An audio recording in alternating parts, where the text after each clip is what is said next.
by Shankar Singh.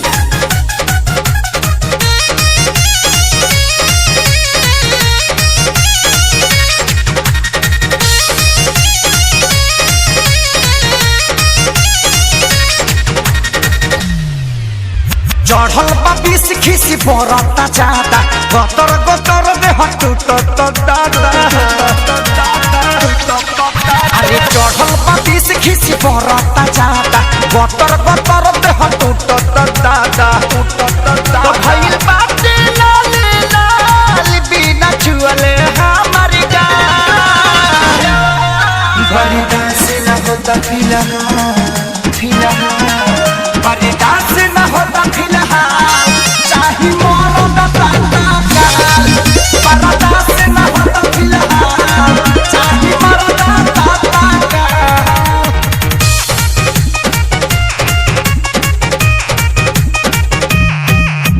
Presented by SHR Films.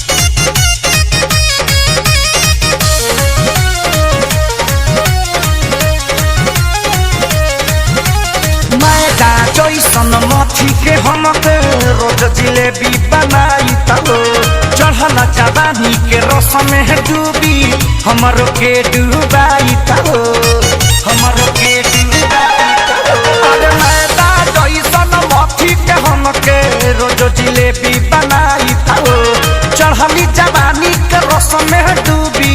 हमरो के डूबाई तलो मोरा बॉडी में उठे भूचाल पैर पर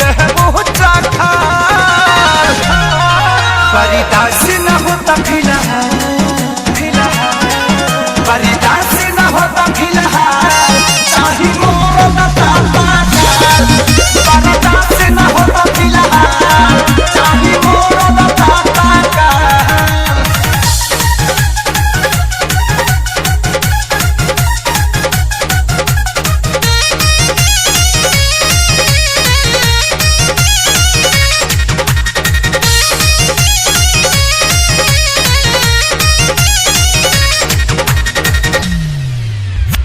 जो मोबाइल पर फिल्म देखी हमारो पोस्टर फाटा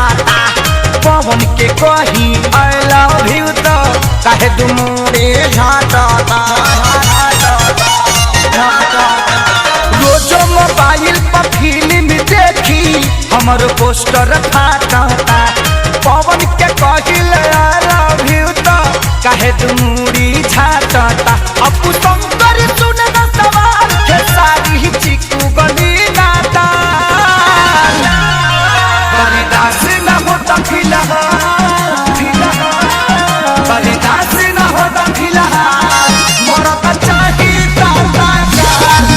परिदास न होता फिलहाल चाही मोरा दाता काल। अरे चढ़ल बा बीस खिसी बरता जाता गतर